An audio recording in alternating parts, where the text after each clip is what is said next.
لو أنزلنا هذا القرآن على جبل لرأيته خاشعا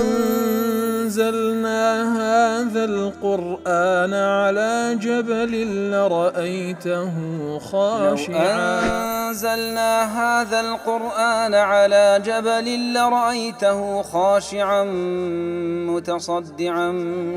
من خشية وتلك الأمثال نضربها للناس لعلهم يتفكرون.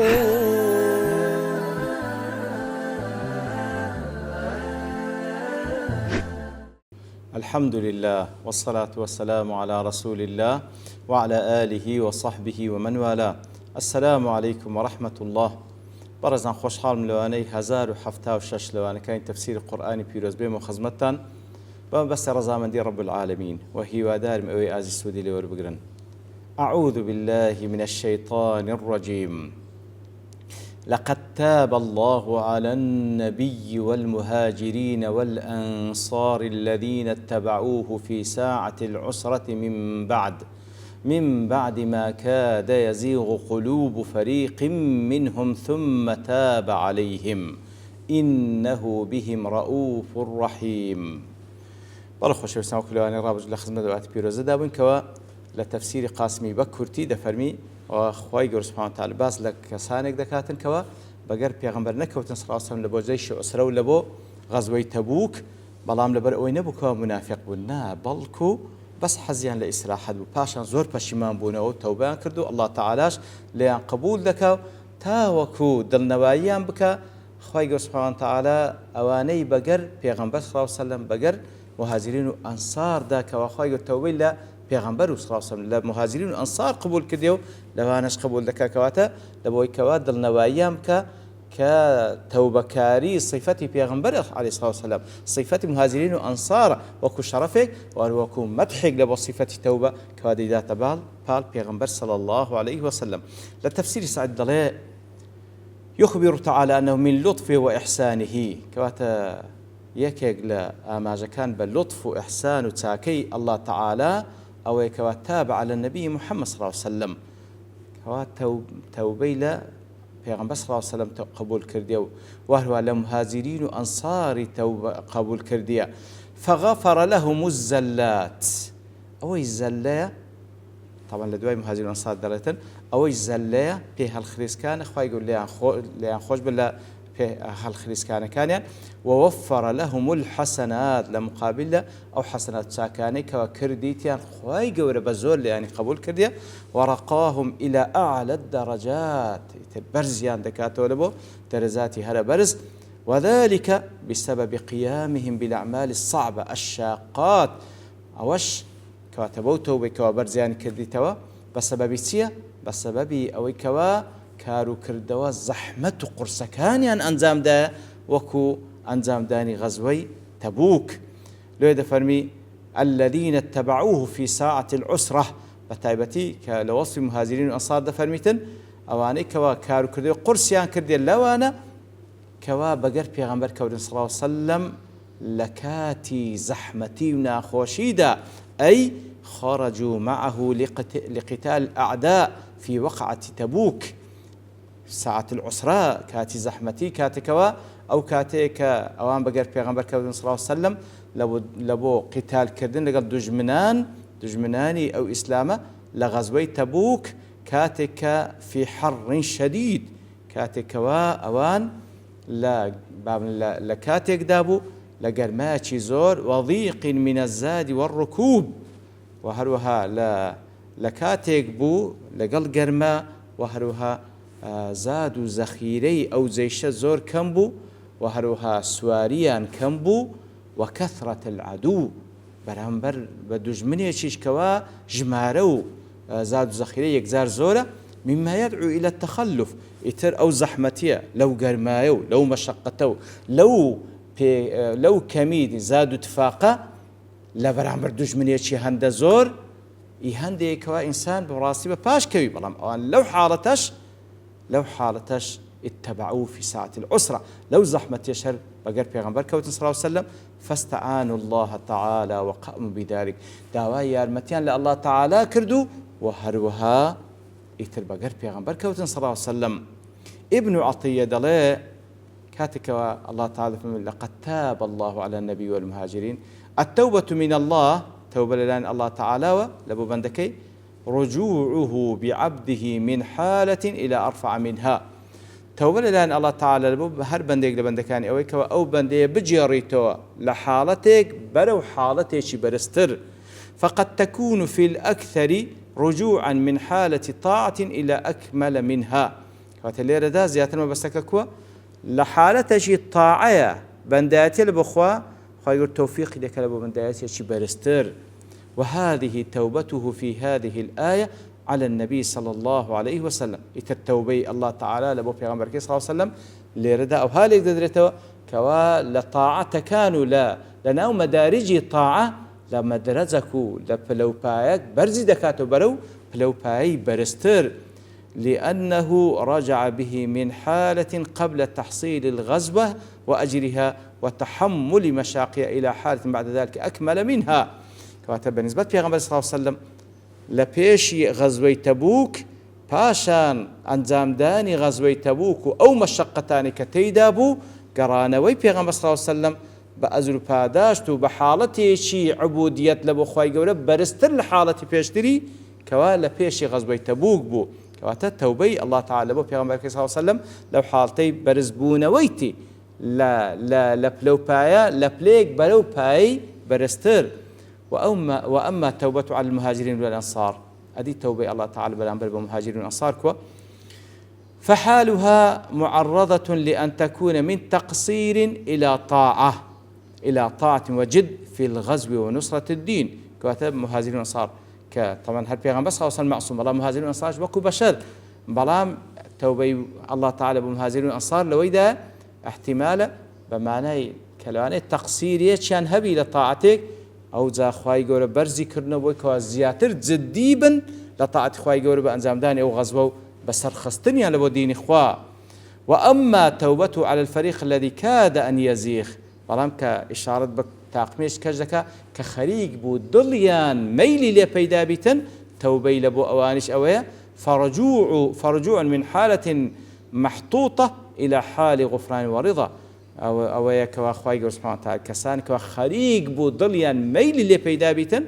أو أنا درهنان لحالتك نزم برو حالتك غفران ورضا لقل دا ليخوش بونو رضا مندي لقل دا كواتا توبي الله تعالى برانبر بهر كسيك لقدر أو كسي يبيغمبر صلى الله عليه وسلم لطاعتك برو طاعتك لمرتبك برو مرتبك المهاجرين والأنصار لأنه لحالتك تقصير برو حالتك برستر لطاعت وأواني تريش كوا خريق بو ضليان ميلي اللي بيدا بي لبر زحمة ومشقت خواهي يقول لو حالتر نزات يعني دا بهانا أنهاتو برو حالتك بردياني كوا حالتي لي خوشبون ورازيبوني خواليان في ساعة العسرة وكل تفسير قاسمي دل أي في وقتها وتلكاتي عسرة وناخوشي والساعة تستعمل في معنى الزمان المطلق الساعة الزمان العربي بو ساعاتي خمانا قلت كواشيز دقينا بل تستعمل في معنى الزمان المطلق بمعنى زمان رهادة كما تستعمل الغداة والعشية واليوم كواتا جاروا بمعنى داني تشجدي بمعنى داني سبينة داني إيواري يأخذ بمعنى روجدي يتر حسب سياقي للجملكي واتا لحالة عسرة لو كاتاني كعسرة مشقد بو كوبو أو حالتش والعسرة حال في غزوة تبوك لو حالتك لكاتي زحمتي وناقوشي دابون أهان بقر بيغمبري كوتن صلى الله عليه وسلم كوافتريش خيان طبعا إتر كانوا في عسرة من الظهر كواتا يقل الشوازة كان عسرة ناقوشي كتي دابون سواريان كم بو أو زي شي بيغمبر صلى الله عليه وسلم لو أنا دكس بيكوا يك ولاخ يعني يك وشتريان لبردس بو بنوبت دسونا سر بشتي سبحان الله. وفي عسرة من الزاد لتنقانونها متيب لزاد الزخيرة وتفاقش حتى إن الرجلين كانا يشقان التمرة بينهما سبحان الله دو بياو دوو پیاوجار و یەک لە خورمان پێدەدرا یەکە و کەرتیان دەخوارد سبحان الله وفي عسرة من شدة لهبان الحر ومن الجدب وهروە لە زەحمەتی لەوەی بوو کەەوە ئەو پەڕی گەرما و وشکە ساڵی بوو وفي عسرة من الماء وهروە لە ناخۆشی و لە زەحمەتی و نەهامەتی بوون بۆی کەەوە ئاویش کەم بوو هەتا کاتیوایان بەسەرداهات کەەوە لەو نەبوونی و کەمی وڵاخ و حشتر کە لەگەڵیان بوو سەری وشتریان دەبڕیت بەس تاوەکو ئاوەکەی ناورجی بخۆن سبحان الله بخۆنەوە ونقل الرازي عن أبي مسلم وهروى إمام رازي رحمة خوالي بلا أبي مسلم نقل لك درباري ساعة العسرة كوازور مفسرين تنها بوي ليك ددنا وكوا بريتيلا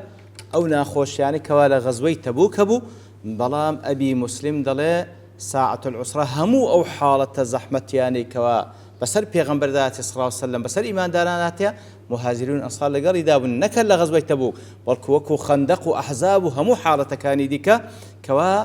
لو برنا خوش بسر پیغمبر ذات صلى الله عليه وسلم مهاجرون أنصار هل خزمتي دابونا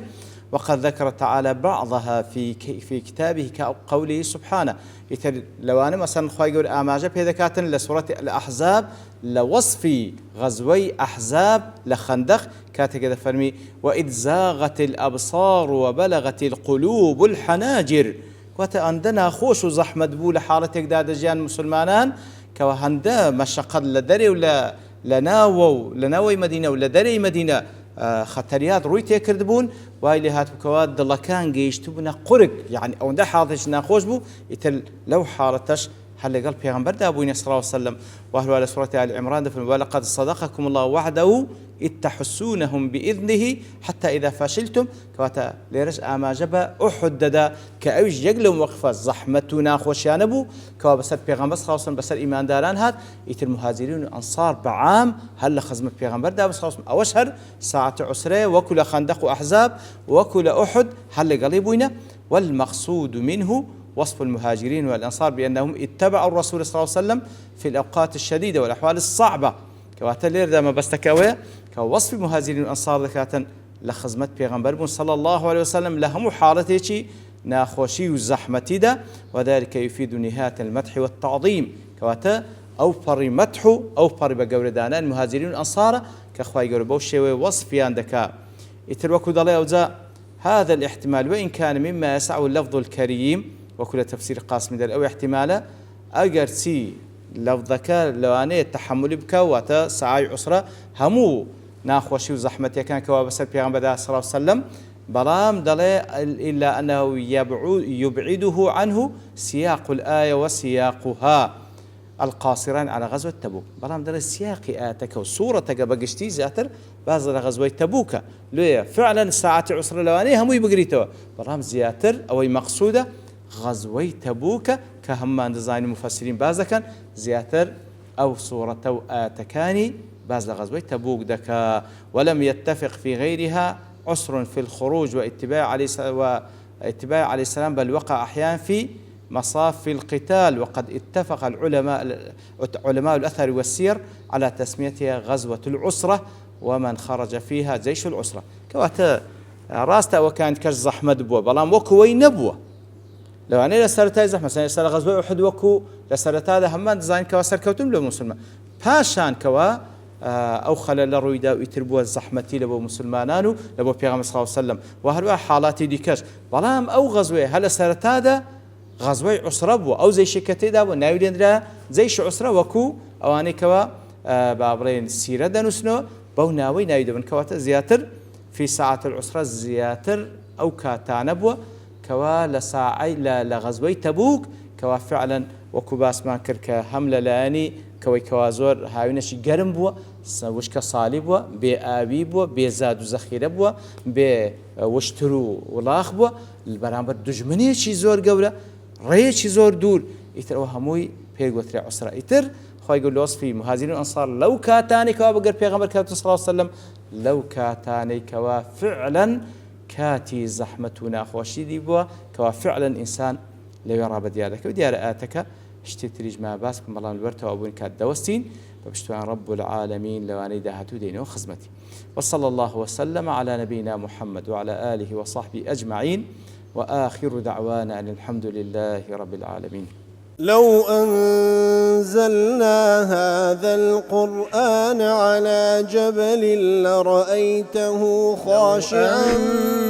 أنزلنا هذا القرآن على جبل لرأيته خاشعا أنزلنا هذا القرآن على جبل لرأيته خاشعا متصدعا من خشية الله. وتلك الأمثال نضربها للناس لعلهم يتفكرون.